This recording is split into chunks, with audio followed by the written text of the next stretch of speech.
آپ انسانیت کی تاریخ پڑھیں گے تو آپ کو معلوم ہوگا کہ انسان نے کبھی پتھر کی پوجا کی، کبھی معاذ اللہ چاند سورج کی، درختوں کی، بتوں کی پوجا کی۔ معاذ اللہ یہ غلط ڈائریکشن پہ تو چڑھ گیا، لیکن ایسا نہیں ہے کہ کوئی بندہ دنیا میں آیا ہو اور کسی کی اس نے عبادت نہ کی ہو۔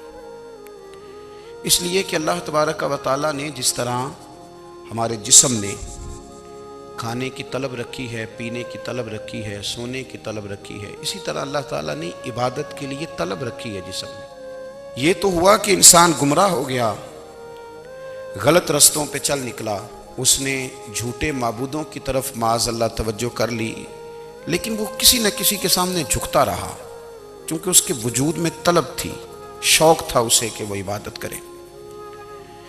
اللہ تبارک و تعالیٰ جب مسلمان کو توفیق دے اور اللہ کی بارگاہ کی جانب وہ رجوع کرے تو پھر اس کا رویہ یہ ہونا چاہیے کہ اس کی توجہ ہو اللہ کی جانب۔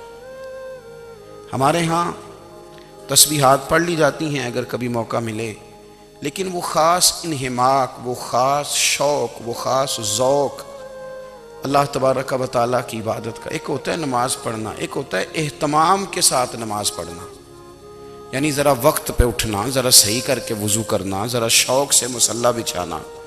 ایک ہوتا ہے تسبیح پڑھ لینا، اور ایک ہوتا ہے ذرا تھوڑا سا نا شوق کے ساتھ اللہ کو یاد کرنا۔ آپ کبھی جو میں نے آیہ کریمہ پڑھی اس کی آپ شان نزول دیکھیں، نبی کریم صلی اللہ تعالیٰ علیہ وسلم کے نا کچھ صحابہ اللہ کی محبت کے شوق میں حضور کی بارگاہ میں حاضر ہوئے، اور انہوں نے آ کے عرض پتہ کیا کیا؟ عرض کرنے لگے، یا رسول اللہ صلی اللہ تعالیٰ علیہ وسلم سالوں بیت گئے ہیں سجدے کرتے ہوئے، حضور سالوں بیت گئے ہیں تسبیح پڑھتے ہوئے، سالوں بیت گئے کہتے ہوئے کہ سبحان اللہ وہ پاک ہے، ہمیں سالوں بیت گئے یہ کہتے ہوئے کہ اللہ اکبر وہی سب سے بڑا ہے، سالوں بیت گئے کہتے ہوئے کہ الحمدللہ ساری تعریفیں اللہ کے لیے، سالوں بیت گئے اس کی تسبیح کرتے، تحلیل کرتے، تکبیر کہتے۔ حضور اب نہ ہمارا اپنے رب سے ملنے کو جی چاہتا ہے، کبھی اے حقیقت منتظر نظر آ نہ لباس مجاز میں، لاکھوں سجدے تڑپ رہے ہیں میری جبین نیاز میں۔ اور اقبال کہنے لگے کہ تیرے عشق کی انتہا چاہتا ہوں، تو میری سادگی دیکھ کیا چاہتا ہوں، میرا ذرا سا تو دل ہے مگر شوق اتنا، میں وہی لن ترانی سنا چاہتا ہوں۔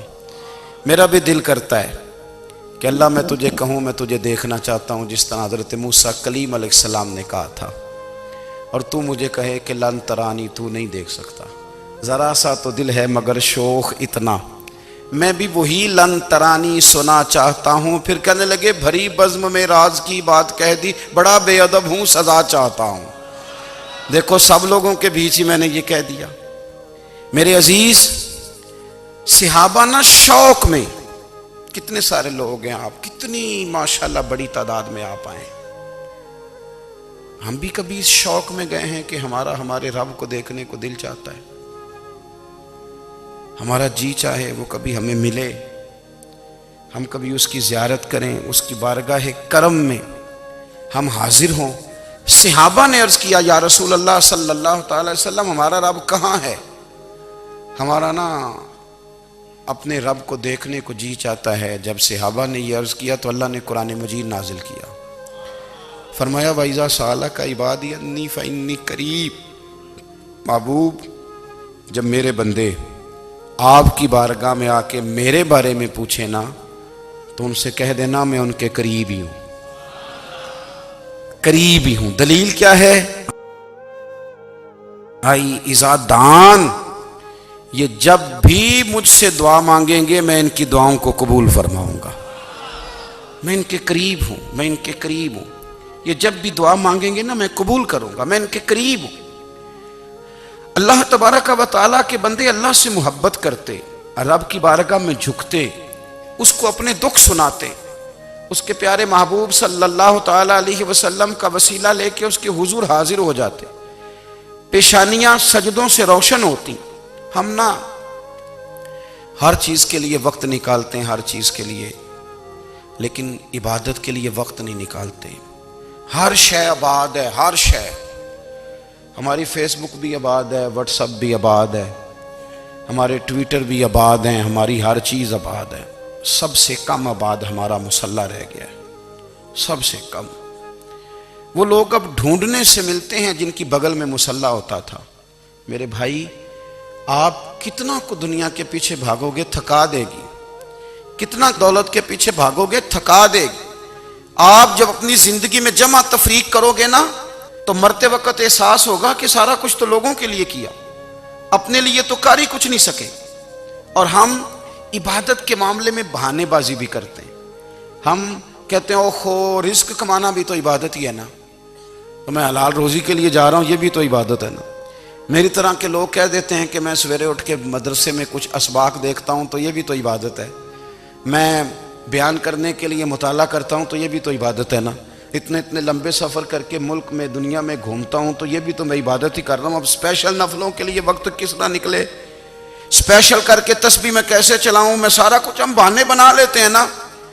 میرا سوال یہ ہے کہ یہ ساری باتیں صحابہ کو، نبی کریم کو، دیگر لوگوں کو بھی تو پتہ تھی نا. لیکن آپ غور تو کریں، 23 سال حضور کو وقت ملا، مختصر وقت ظاہراً تبلیغ کرنے کے لیے. پوری دنیا میں دین بھی پھیلانا ہے. گھر میں 11 ازواج ہیں، 4 بیٹیاں ہیں، ان کی اولادیں، سارے کام کاج بھی دیکھنے ہیں. لیکن سیدہ طیبہ طاہرہ حضرت عائشہ صدیقہ رضی اللہ تعالیٰ عنہ فرماتی ہیں سارا دن تبلیغ کرتے، ہر غلام کے دکھ سنتے، گھر میں آتے تو اپنے گھر والوں کا خیال کرتے، کام میں ہمارا ہاتھ بٹاتے. قربان جاؤں، کہتی ہیں زمانہ سارا سو جاتا لیکن آمنہ کے لال مصلی بچھا لیتے. دنیا سو گئی، ساری سب سو گئے. جو خدام تھے، وہ جو غلام تھے، وہ سو گئے. صحیح مسلم میں لفظ ملیں گے، سیدہ پاک فرماتی ہیں او میرے نبی کے غلاموں، میں نے یہ رنگ بھی دیکھا ہے کہ حضور نے اتنا کھڑے رہے، اتنا قیام کیا، اتنا قیام کیا کہ مقدس پیروں میں ورم آ گئے، سوج گئے پیر. اتنے بڑے دل پہ ہاتھ رکھ کے نہیں بتا سکتا کہ میرے کبھی نماز میں پیر سوج گئے، کوئی نہیں بتا سکتا. بچوں کی روٹی کماتے تھک گئے، بات الگ ہے. ہم سیر کرنے گئے تو تھک گئے، بات الگ ہے. لیکن عبادت میں یہ بھی تو مسلم شریف ہے نا، یہ بھی تو دین ہے نا، یہ بھی تو حضور کی سنت ہے، یہ بھی تو وہ چیز ہے جو کریم کی آنکھوں کی ٹھنڈک ہے. سیدہ فرماتی ہیں پیروں میں ورم آ گئے اور ساری رات ہی حضور نے نماز پڑھی اور ایک ہی آیت بار بار دہرائی. مسجد نبوی میں بلال حبشی نے فجر کی اذان دے دی اور حضور ابھی مصلی پہ تھے. کریم فارغ ہوئے. میں نے عرض کی یا رسول اللہ صلی اللہ علیہ وسلم، آپ کے تو صدقے اللہ اگلے پچھلوں کے گناہ معاف کرے گا، تو آپ اتنی آہوزاری کیوں فرماتے ہیں؟ آپ تو شفیع ہیں، آپ تو انبیاء کے امام ہیں. تو حضور نے فرمایا عائشہ تم نے گنوایا ہے نا میرے اللہ کی مجھ پر کتنی رحمت ہے. افلا اکون عبدا شکورا، فرمایا اگر اس نے اتنی نعمتیں دی ہیں تو کیا میں اس کا شکر گزار بندہ نہ بنوں؟ میں شکر گزار بندہ نہ بنوں اس کا؟ پھر اگر اتنی نعمتیں اس نے دی ہیں، مجھے اتنا نوازا ہے، تو پھر میں اس کے سامنے سجدے نہ کروں؟ او میرے بھائی، بڑے قابل فخر لوگ ہیں ہم کہ ہم نبی پاک کے غلام ہیں. ہم قابل فخر ہیں کہ نبی کریم کے غلام ہیں. کیا کبھی اس غلامی کے شکرانے میں بھی 2 نفل پڑھے کہ یا اللہ تیرا شکر ہے تو نے ہمیں حضور کا غلام بنایا ہے؟ یاد رکھیں کہ اپنی روحانی زندگی کو آباد کریں، استغفار پڑھیں، تسبیحات کریں. حضرت عبداللہ ابن عمر رضی اللہ تعالیٰ عنہ حضرت عمر کے صاحبزادے ہیں، مکہ مکرمہ میں ان کی قبر ہے. میں نے جب انہیں پڑھا تو مجھے ان سے بڑا پیار ہو گیا. لیکن آپ کو پتہ ہے وہاں جا کے کسی شخص کا مزار تلاش کرنا یا پوچھنا ایک مشکل کام ہوتا ہے. تو ایک دفعہ میں مکہ شریف میں حاضر تھا تو ایک گاڑی والا ڈرائیور مجھے کہنے لگا کہ مولانا میں آپ کو جانتا ہوں، مجھے آپ سے محبت ہے، ایک بات بتاؤں آپ کو؟ میں نے کہا بتاؤ. کہنے لگے حضرت عبداللہ ابن عمر کی قبر دیکھنی ہے. میں نے کہا یہ تو نہیں کہہ رہا، یہ کسی نے بندوبست کرایا ہے. یہ اللہ نے تیرے دل میں بات ڈالی ہے، یہ ہو گیا، تو لے چل مجھے۔ حضرت عبداللہ ابن عمر کو نبی پاک نے فرمایا تھا راجل صالح، یہ نیک بندہ ہے، یہ متقی آدمی۔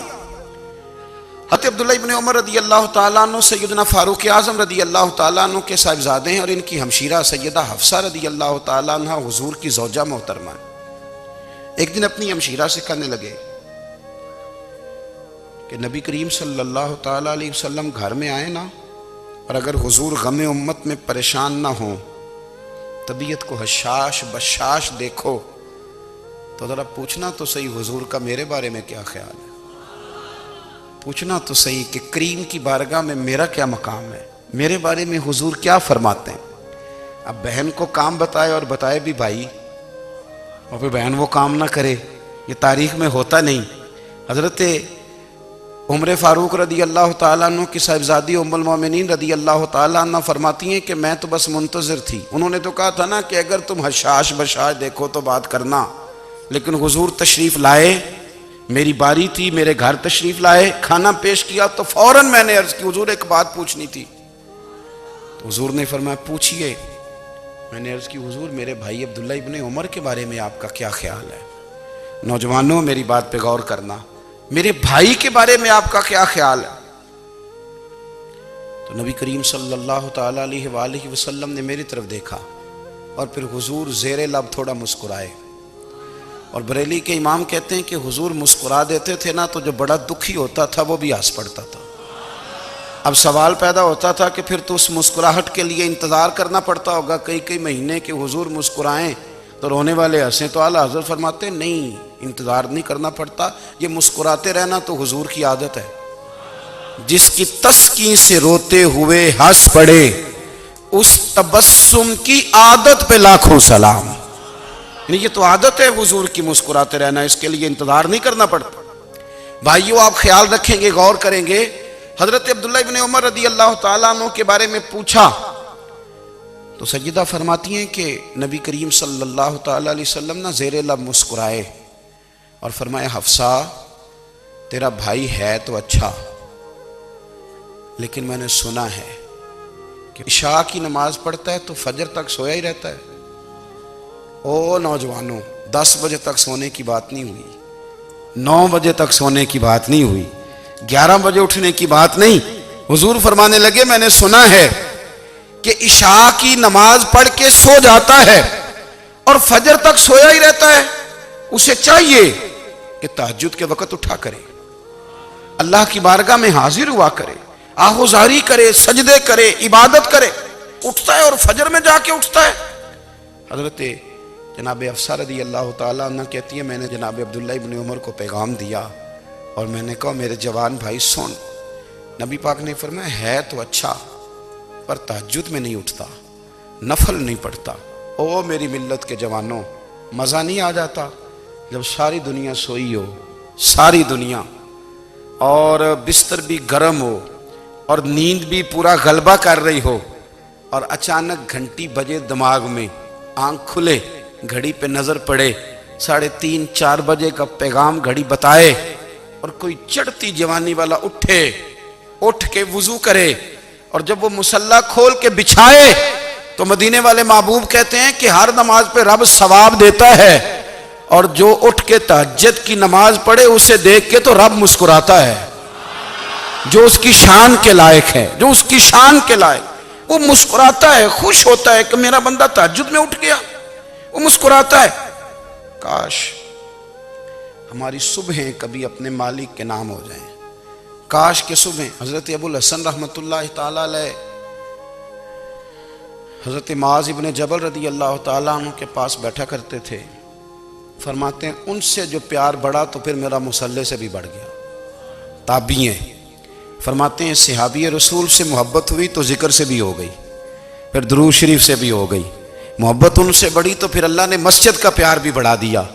آپ فرماتے ہیں کہ میری ہر وقت بھی یہ چاہتی تھی کہ بس اللہ اللہ کروں، بس اللہ اللہ کروں، بس نہ میں ذرا تھوڑی جان چھڑاؤں لوگوں سے، کوئی 10 منٹ ملے تو میں کوئی 4 نفل پڑھ لوں، میں تھوڑا سا نہ بچوں لوگوں سے، اور مجھے تسبیح ملے تو میں نہ کوئی 400-500 دفعہ استغفار پڑھوں، سبحان اللہ، الحمدللہ، اللہ اکبر، لا حول ولا قوت الا باللہ، میں نہ تسبیحات پڑھوں۔ فرماتے ہیں کہ بچے تھے گھر میں 6-7, غربت تھی, کام ملتا کوئی نہیں تھا, اور میں کام چور نہیں تھا, کام ڈھونڈتا تھا, پر اللہ کی قدرت کے کام نہیں ملتا تھا. فرماتے ہیں کہ میں نے ایک دن اپنی اہلیہ سے کہا کہ آج میں پھر جاتا ہوں کام ڈھونڈنے. تو میری بیوی بڑی فرما بردار تھی, پر اس دن نہ غربت کے ہاتھوں تنگ آ کے کہنے لگی, آج نانا کوئی تو چیز لے کے آیا. تو مجھ سے بچوں کی بھوک نہیں دیکھی جاتی. یہ سب روگاں دا روگ محمد جس دا نام غریبی, کنڈ بلا کے لنگ جاندے نہیں دوست یار قریبی. آج نہ کچھ لے کے آیا تو میں بچے لے کے میکے چلی جاؤں گی. شیخ فرماتے ہیں کہ میں بڑا پریشان گھر سے نکلا, پر میں نے صبح سے لے کے زور تک کام ڈھونڈا, کام ملا کوئی نہیں. تو میرے دل میں خیال آیا, چلو کام نہیں ملتا تو اللہ اللہ تو کرے نا, چلو بندوں کی مزدوری نہیں ملتی تو رب کریم کی عبادت ہی کرتے ہیں. فرماتے ہیں کہ میں نے نا فرات کے پانی سے وضو کیا, نہر کے, شدید دھوپ تھی, ساتھ ریت تھی اور ریت تپ رہی تھی. میں نے اپنا رومال وہیں مصلی کے طور پر بچھا لیا, اور فرماتے ہیں کہ زور سے لے کر عصر تک نماز پڑھی. دھوپ بھی پورے زور پہ, پر میرے سجدے کا ذوق بھی پورے زور پہ. فرماتے ہیں سورج بھی چمک رہا ہے اور رب کی عبادت کا ذوق بھی پورے زور پہ. میں سجدہ کروں تو پھر میرا اٹھانے کو جی نہ چاہے. میرے استاد لکھا کرتے تھے, یہ ان کا شعر ہے, وہ کہا کرتے تھے, مجھے سوز دے, مجھے ساز دے, اور مجھے نیم شب کا نیاز دے, دم سجدہ خود کو میں توڑ دوں, مجھے ایسا ذوق نماز دے. اور میں تیری بہار کا پھول ہوں, میں کھلا بھی ہوں تو تیرے لیے, مجھے میری شاخ سے توڑ لے, مجھے اپنی زلف کا ناز دے. بھائی فرماتے ہیں کہ عصر تک میں نے نفل پڑھے, دل ڈھلنے لگا, عصر کی نماز پڑھی اور میں وہاں سے چلا. اب میں جب نکلنے لگا تو دل میں خیال آیا کہ چھوٹی چھوٹی دیواریں ہیں گھر کی, بغیر کچھ لیے جاؤں گا تو بیوی دور سے دیکھے گی تو شور کرے گی کہ پھر خالی ہاتھ آ گیا ہے. کہتے میں نے اپنی اسی رومال میں جس پہ میں نے نماز پڑھی تھی نا, رومال میں کی آخی دے پنجابی جسافہ کہتے ہیں, اسی میں نا میں نے کچھ ریت بھر لی کہ وہ دور سے دیکھے گی تو سمجھے گی کچھ لے کے آیا ہے. چلو جا کے اسے بتا دوں گا کہ آج پھر مزدوری نہیں ملی. کہتے ہیں وہ ریت لے کر جب میں گھر میں گیا تو پہلے بیوی دروازے پہ کھڑی ہوتی تھی, پوچھتی تھی خالی ہاتھ آ گئے ہو؟ آج میں نے دیکھا تو ہے ہی کوئی نہیں. فرماتے ہیں میں اندر داخل ہوا, سلام لیے, کونے میں نے وہ رومال رکھ دیا اور میں نے آواز دی کہ بھلی مانس کہاں ہو؟ تو وہ کہنے لگی آپ منہ ہاتھ دھو لیں, میں روٹی لے کے آئی. میں نے کہا روٹی کہاں سے آ گئی؟ یہاں تو کئی دنوں کے فاقے, تو کئی دنوں کی غربت ہے, یہاں تو اس گھر میں تو فقیری ہے. فرماتے ہیں کہ وہ روٹی لے کے آئی اور اس وقت کی جو موجودہ نعمتیں تھیں, سمجھ لیں سلاد, اچار, ہر چیز ساتھ لائی. میں نے کہا کہ بچے کہاں گئے؟ کہنے لگی وہ کھانا کھا کے کھیلنے گئے, آپ کھانا کھا لیں آ جاتے ہیں. کھانا اس نے چن دیا. میں نے حیرت انگیز لہجے میں ساری نعمتیں اپنے دسترخوان پہ دیکھ کر کے بیوی سے پوچھا یہ کہاں سے آیا کھانا؟ بچوں کو تو نے کہاں سے کھانا کھلایا؟ یہ سارا کچھ کیسا ہے؟ تو کہنے لگی پتہ نہیں آج آپ کس کریم کی مزدوری کرنے چلے گئے تھے, پتہ نہیں کس کریم کی. میرے گھر میں تو اتنی نعمتیں آئی ہیں کہ مجھ سے سنبھالی نہیں جا رہی, اتنا اناج ہے, اتنا گندم ہے, کس کریم کے دروازے آج چلے گئے تھے؟ یہ کہتے کہتے وہ اٹھی اور اٹھ کر کے کہنے لگی پہلے ہی بڑا کچھ آیا تھا, اب کیا لے آئے ہو؟ اور جا کر کے نا اس نے وہ ریت والا رومال کھولا. کہنے لگے میں تو لے کے آیا تھا ریت, تو میرے رب نے اسے بھی سونے اور ہیرے بنا دیا تھا. جب آپ کی توجہ اللہ کی جانب, میرے نبی پاک صلی اللہ تعالی علیہ وسلم نے فرمایا ہر چیز اپنے رب سے مانگ, ہر چیز مانگ, ہر چیز مانگ. یا رسول اللہ کیا کچھ؟ میرے محبوب نے فرمایا تیرے گھر میں نمک بھی ختم ہو جائے تو وہ بھی اپنے رب سے مانگا کر. تو مانگنا, وہ تجھے دے گا, تو اس کی بارگاہ میں کشکول طلب دراز تو کرنا. اور ترمذی شریف میں عجیب لفظ ہیں, رسول کائنات نے فرمایا, رب کریم فرماتا ہے جب میرا بندہ ہاتھ اٹھاتا ہے نا تو مجھے حیا آتی ہے کہ میں خالی کیسے لوٹا دوں اس کے. اتنے بڑے بادشاہ کی بارگاہ میں. او بھائی, لوگوں سے عزتیں تلاش کرتے ہو تو وہ کیا تمہیں عزت دیں گے؟ وہ تو کل اچھا کہتے ہیں, پرسوں برا کہنے لگ جاتے ہیں. لوگوں کے سامنے گڈ بک میں آنا چاہو گے تو وہ تو سویرے تمہارے بارے میں کچھ کہیں گے, شام کچھ اور کہیں گے. اپنی روحانی زندگی آباد کریں, اپنے مسلح کو وقت دیں اور دنیا سے چھپ کر اس موبائل کو بند کر کے اور اپنے آپ سے بھی چھپ کے اور تنہا ہو کے چھپا کے سارا کچھ اپنے آنسو اپنے رب کی بارگاہ میں پیش کریں، اس کے حضور حاضری دیں۔ سنو نا ترمذی کی حدیث، اور اسے یاد رکھنا، نبی پاک علیہ السلام نے فرمایا اپنے دکھ لوگوں کے سامنے نہ بیان کرنا، سیٹھوں نوابوں کو نہ بتاتے پھرنا، دنیا داروں کے سامنے جا کے نہ رونا کہ میں تکلیف میں ہوں۔ فرمایا اگر دنیا داروں کو دکھ بتاؤ گے رب تمہیں کبھی غنی نہیں کرے گا، اور لوگ ہیں کہ الٹا مذاق اڑائیں گے۔ آپ کی جس سے بڑی پکی یاری ہے نا، پکی، وہ تب تک پکی ہے جب تک آپ نے 50,000 مانگا نہیں، اور جس وقت آپ نے کہہ دیا کہ میں مجبور ہوں میری مدد کر، تو پھر ختم ہو گئی دوستی۔ لوگوں کی تعلقات آپ کے ساتھ تب تک ہیں جب تک آپ ان سے کوئی ضرورت وابستہ نہیں کرتے۔ کریم محبوب فرمانے لگے بندوں کے سامنے دکھ نہ بیان کرنا، اللہ تجھے کبھی غنی نہیں کرے گا۔ تو اپنے دکھ اپنے رب کو بتا، تو دعائیں مانگ، تو اس کی بارگاہ میں حاضر ہو، تو اس کے حضور عرض کر۔ فرمایا اپنے دکھ اپنے رب کو بتا، وہ جلدی کرے یا دیر سے کرے تجھے ساری دنیا سے بے نیاز کر دے گا، تجھے کسی کا محتاج نہیں رہنے دے گا۔ اپنے مسلح کو، اپنی دعاؤں، ایک بزرگ فرماتے ہیں میں نے دعا مانگنے کا طریقہ اپنی بیوی سے سیکھا۔ دعا مانگنے کا طریقہ اپنی، سیکھنے والے تو اپنے بچوں سے بھی سیکھ لیتے ہیں، سیکھنے والے تو ہر ایک سے سیکھتے ہیں۔ وہ کہتے ہیں میں نے دعا مانگنے کا سلیقہ اپنی بیوی سے سیکھا ہے۔ حضرت وہ کس طرح؟ فرمانے لگے میری بیوی نے نا مجھے کوئی کام بتایا، کچھ پیسوں کی ضرورت کے لیے کہا، تو میں نے اسے کہا کہ بھئی ابھی میرے پاس نہیں ہے، کچھ دنوں میں آتے ہیں تو میں دے دوں گا۔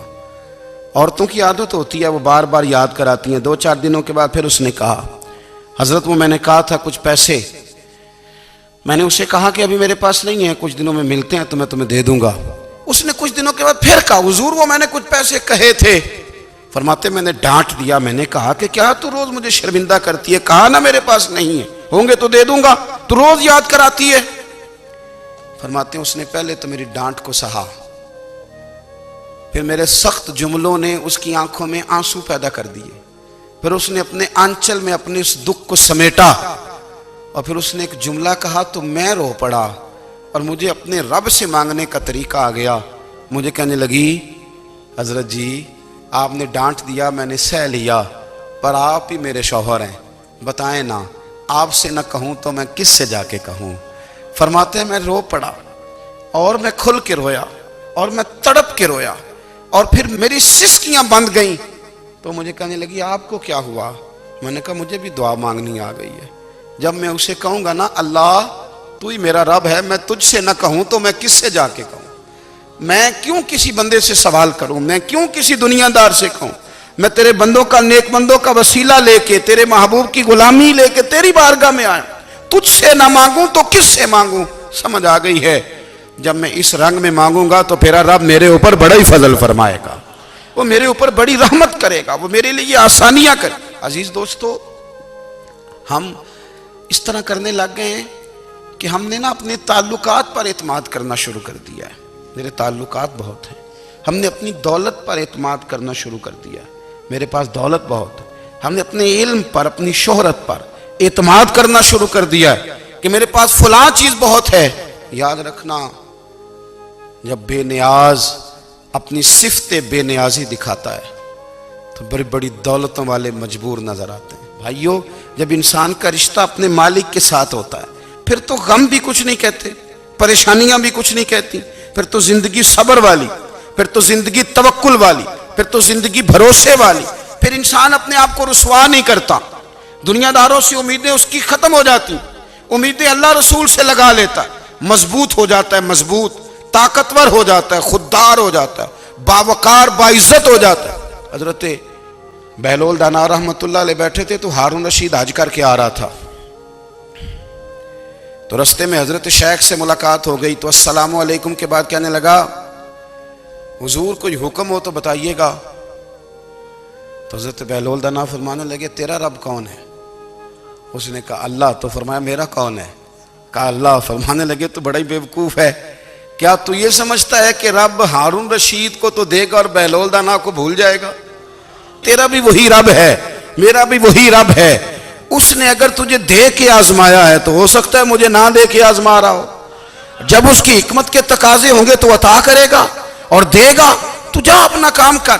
بھائی اپنی روحانی زندگی، اپنی عبادات، اپنے وظائف، اپنے روزمرہ کے معاملات، اپنی دعائیں، اپنا استغفار. دیکھو کوئی مشکل کام تو نہیں 2 رکوع ہیں سورہ واقعہ کہ اگر رات کو پڑھ لی جائے تو.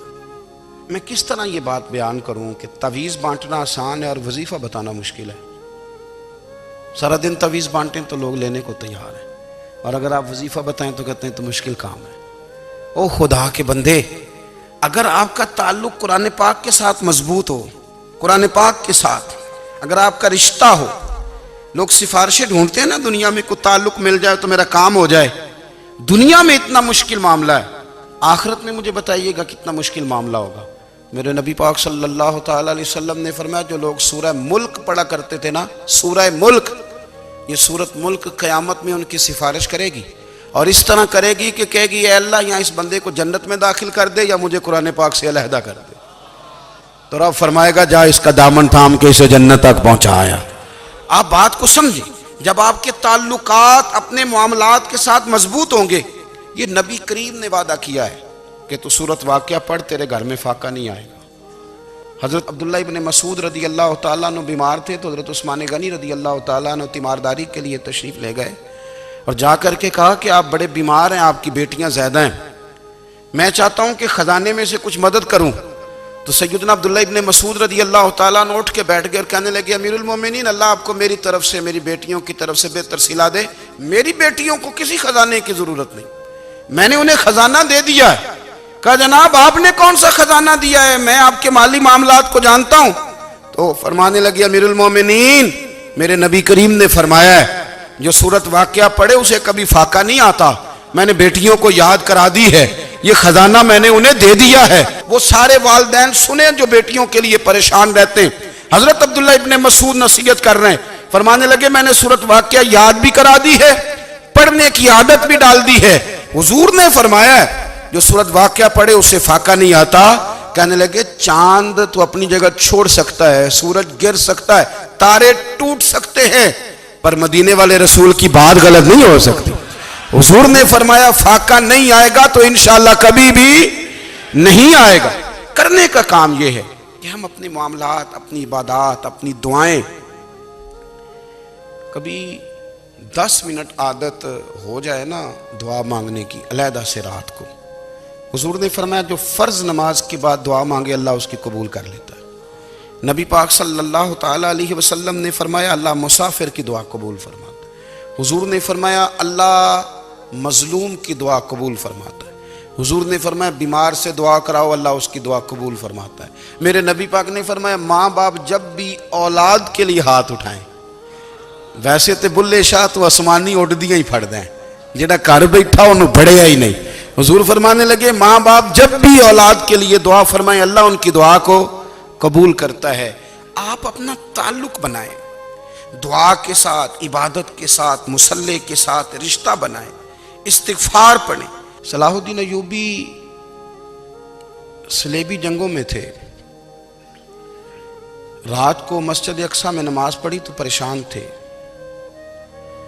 ایک بزرگ سے ملاقات ہوئی تو وہ کہنے لگے کہ آپ بڑے پریشان ہیں. کہنے لگے حضور پریشان اس لیے ہوں کہ پہلے ہی مسلمان کمزور ہے، اب میں نے سنا ہے دشمن کا ایک بحری بیڑا وہ جنگی سامان سے بھرا ہوا آ رہا ہے، تو اب ان کے پاس اور تلواریں اور نیزے آ جائیں گے، مسلمانوں کے پاس پہلے ہی وسائل کی کمی ہے، پریشان ہوں کس طرح کر کے مقابلہ کریں گے.